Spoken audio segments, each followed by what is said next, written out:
the railway minister is here, he will consider this. Yes, he will consider, please. Yeah, he will consider and Honorable take Minister, you consider it, immediate please. action and Yes, he will please- consider. Don't worry. Please conclude. Yeah, please allow me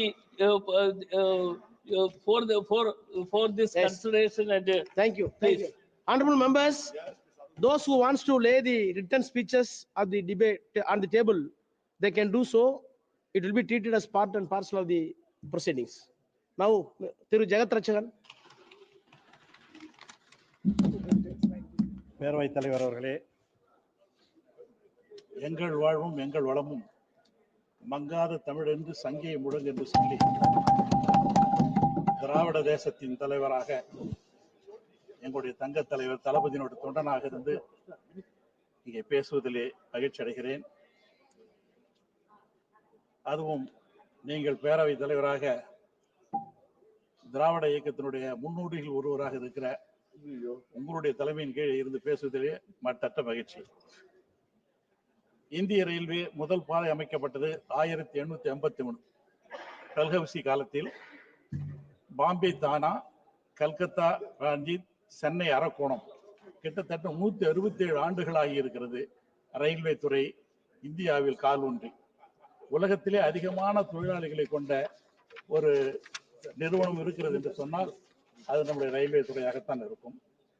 முதல் பயணிகள் railway 1853 ஆண்டு April 16 தொடங்கப்பட்டது.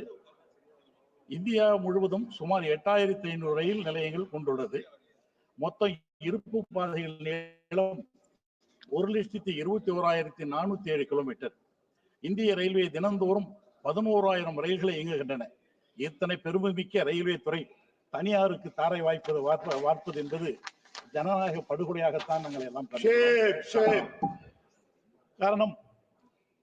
கிட்டத்தட்ட 167 ஆண்டுகளாக இந்த துறை வளம் குடிக்கின்ற ஒரு நிறுவனமாக நடந்து கொண்டிருந்தாலும் இதை தனியாருக்கு ஏன் தாரை வார்க்கிறார்கள் என்பதுதான் எங்களுக்கு புரியவில்லை.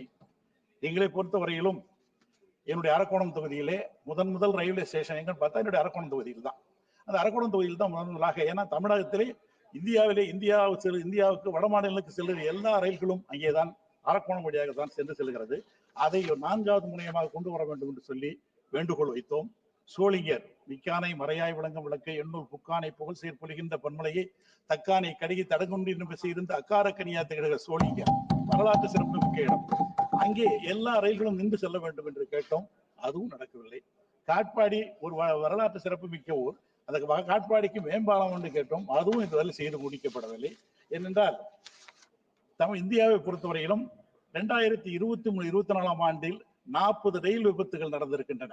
இந்த ஓராண்டில் மட்டும் கிட்டத்தட்ட 313 பேர் இறந்திருக்கிறார்கள். முந்தைய 10 ஆண்டுகளில் மட்டும் கிட்டத்தட்ட 638 ரயில் விபத்துகள், 748 பேர் இறந்திருக்கிறார்கள். இந்த உயிரிழப்பிற்கு விபத்துகளுக்கும் உயிரிழப்பு தொடர்ந்து அதிகரித்து வருவதை புள்ளி விவரங்கள் தெரிவிக்கின்றன. இதை கவனத்தில் கொண்டு மத்திய அரசு தீவிரமாக நடவடிக்கை வேண்டும் என்று கேட்டுக்கொள்கிறேன். அதே போன்ற ஒன்றிய அரசு சென்னை சென்ட்ரல் புறநகர் தாம்பரம் ரயில் நிலையத்திலிருந்து இயக்கப்படும் 2 மணி நேரத்துக்கு அதிகமான பயணம் தொடர் வண்டிகள் நடைபெறுகின்றன. ஆனால் கழிப்பறை வசதியில் கொஞ்சம் கூட எதிலுமே கிடையாது. Honorable Railway Minister can focus here, sir. Please, sir. Railway பொறுத்தவரையிலும் இந்திய ரயில்வேயின் உட்கூட்டமைப்புகள் நவீனமாக்கப்பட்டிருக்கிறது. ₹1 முதலீடு செய்தால் ஒன்றிய அரசுக்கு ₹5 வருவாய் வரும். எனவே ரயில்வே துறை உட்கூட்டமைப்பு வசதிகள் நவீனமாக்கப்பட வேண்டும். ஒன்றிய அரசு சுணக்கம் காட்டாமல் தாராளமான நிதி ஒதுக்கீடு செய்ய வேண்டும் என்று வலியுறுத்தி கேட்டுக் கொள்கிறேன். ரயில்வே பாலங்கள் வெள்ளக்காரங்காலத்தில் கட்டினது. அதுக்கு பிறகு எங்கவும் ரயில்வே பாலங்களே கிடையாது. மேம்பாலங்கள் கிடையாது. எல்லா இடங்களிலேயும் பல விபத்துகள் ஏற்படுவதற்கு இதுதான் மூல காரணமாக இருக்கிறது. தமிழகத்தை பொறுத்தவரை கண்டிப்பு தொடர்ந்து வஞ்சித்துக் கொண்டே இருக்கிறார்கள். தென்னக ரயில்வேயில் மட்டும் பயணிகள் போக்குவரத்தில் மட்டும் கிட்டத்தட்ட ₹7,151 கோடி வருவாய் வந்திருக்கிறது. சரக்கு போக்குவரத்தில் மட்டும் ₹3,674 கோடி வந்திருக்கிறது. மற்றும் வணிக ஆதாரத்திலிருந்து மேலும் ₹1,194 கோடி வந்திருக்கிறது. மொத்த கடந்த 10 ஆண்டுகளில் ₹1,00,000 கோடி தென்னக ரயில்வே ஈட்டி தந்திருக்கிறது. ஆனால் தமிழகத்திற்கு அவர்கள் ஒதுக்கி இருப்பது 6,621. ஆகவே இவைகள் எல்லாம் பாகுபாடின்றி செய்ய வேண்டும் என்று இந்த நேரத்தில் கேட்டுக்கொள்கிறேன். இந்த தனியார் நிறுவனத்துக்கு இதை தாரை வார்ப்பது என்பது எனக்கு புரியல.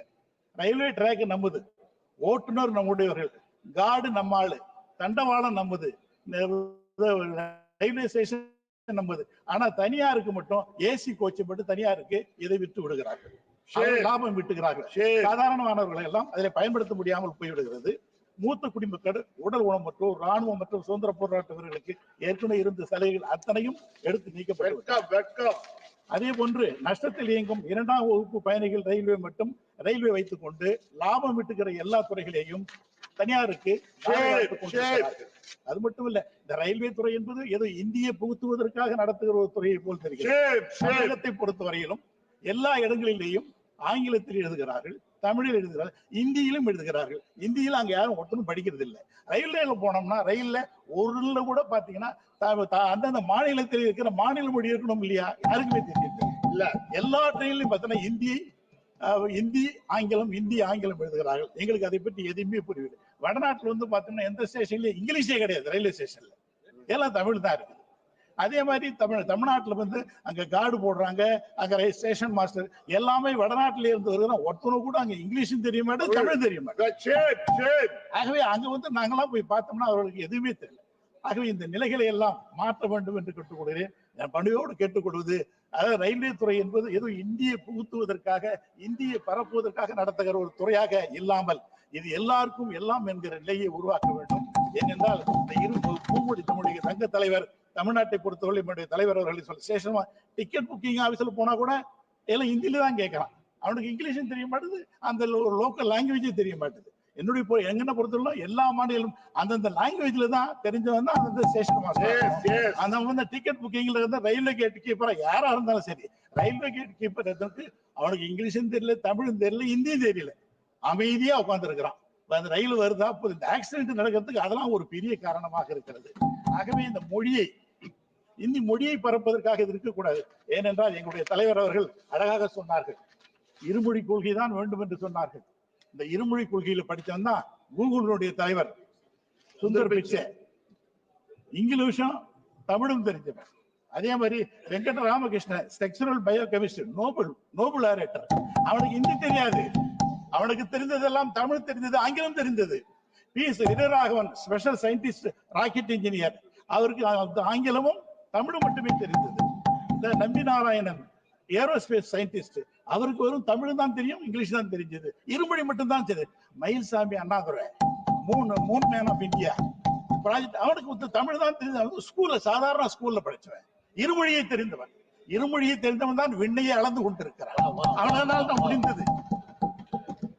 அதே போன்றுதான் அப்துல் கலாம், நான் சொல்லவே வேண்டாம். அப்துல் கலாம் ஒரு ஜனாதிபதியா இருந்தவர், எப்படிப்பட்ட எவ்வளவு பெரிய ஏரோஸ்பேஸ் சயின்டிஸ்ட். அவருக்கு ஒரு சாதாரண பள்ளிக்கூடத்துல, தமிழ் பள்ளிக்கூடத்துல தமிழே படித்தவர், தமிழ் மொழியாக, தமிழை தாய்மொழியாக ஏற்று படித்தவர். அதே போல முத்துவேல் எங்கூர்கார், தமிழ் போர்டு ஸ்கூல்ல, கவர்மெண்ட் ஸ்கூல்ல தமிழ்ல படிச்சவர். தமிழை படித்து தமிழும் ஆங்கிலம் தெரிந்தால் உலகத்தையே விண்ணையே ஆட்சி செய்கிற ஆற்றல் படைத்தவர்களை சிவம் போன்றவர்கள் எல்லாம் இப்படி பல்வேறு வகையான பல்வேறு வகையான தலைவர்கள் எல்லாம் இருமொழி கொள்கைகளை மட்டுமே வைத்திருக்கிறார். இந்த ரயில்வே துறை என்பது ஏதோ இந்தியை புகுத்துவதற்கு வலிந்து எழுதுகிறீர்கள், வடமொழியில வலிந்து எழுதுகிறீர்கள். இந்தியில பார்த்தா எங்களுக்கு ஒண்ணுமே தெரியல, தமிழ்நாட்டுல கொண்டாந்து அதை பூரா எழுதுறீங்க. தென்னாட்டுல வந்து எல்லா இடங்கள்லயும் வந்து இந்த இந்தியில எழுதுறப்ப எங்களுக்கே புரியவில்லை. ஆகவே அந்தந்த மாநிலங்களில் அந்தந்த மாநிலத்தோட மொழிதான் முக்கியத்துவமாக இருக்க வேண்டும் என்பதை பற்றி சொல்லி விடைபெறுகிறேன். நன்றி, வணக்கம். கௌசலேந்திரகுமார்.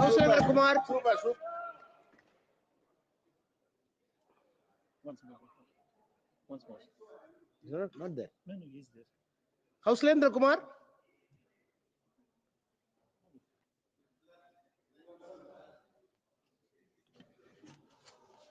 सभापति महोदय, आपने 25-26 के अनुदानों की मांग पर